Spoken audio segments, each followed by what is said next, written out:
The kinds of trials and tribulations that a land can face are far more than you could imagine. Droughts, floods, torrential rain, hurricanes, earthquakes, tsunamis, fires, and plagues. The threat of disaster will never fully disappear from Liyue.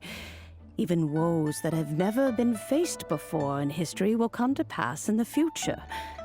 Such things affect you mortals far more than we Adepti, with our immortal forms. He once walked with you over the barren plains until you arrived at last at the harbor. He joined you in building your dwellings and lighting the stoves. It was his hand that lit the very first street lamp of Liyue and brought the aroma of cooked food into every household in the land.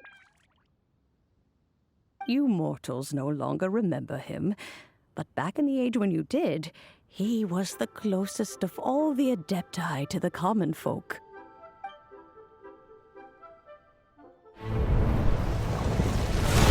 Machosius, god of the stove, born from a spark when stone struck stone.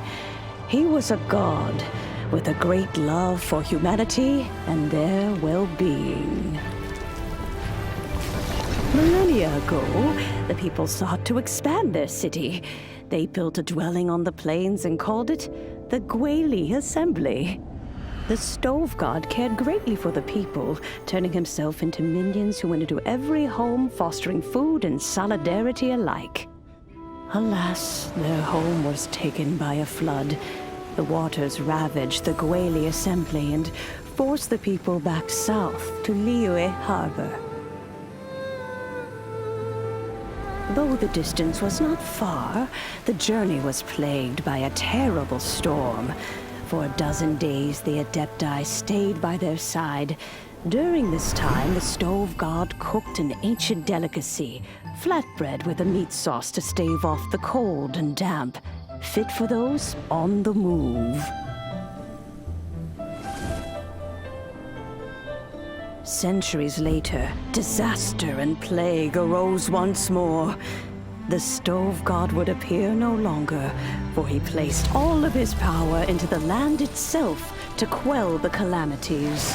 His power expended, and his wits greatly reduced. Thus his body decreased in size. By the time he parted ways with us, he wasn't even the height of a human. He told Rex Lapis and I of the dishes that bring joy and of the secrets of the flame, then went into the mountains and entered into a long slumber.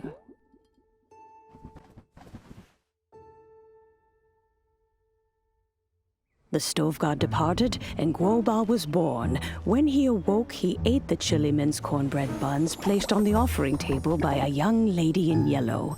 Though he did not remember the past, he was profoundly moved and decided to follow this young lady thereafter. The stove god had quietly disappeared, but the vendors rose early to hawk their wares. People went out to buy goods, lit their stoves, and cooked food, just as they had done every day for as long as they could remember. In Liyue, things have always been this way.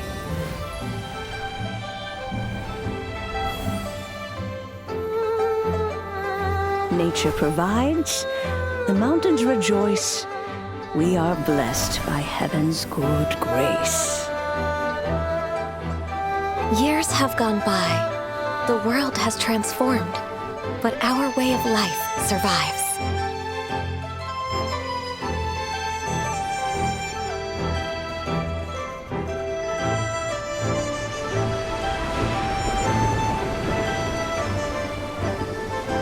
Fame and fortune is only a season.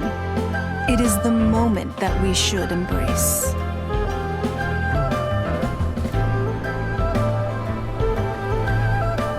Past meets present. Heritage becomes legacy. Long into the future may we thrive. You once told me that dining is the profoundest of customs in the human world. To eat well is to consume vitality itself, and to drink well is to partake of the very essence of the world. It is a matter of paramount importance, you said, for people cannot face the arduous journey ahead on an empty stomach. At once a humble affair and a profound one.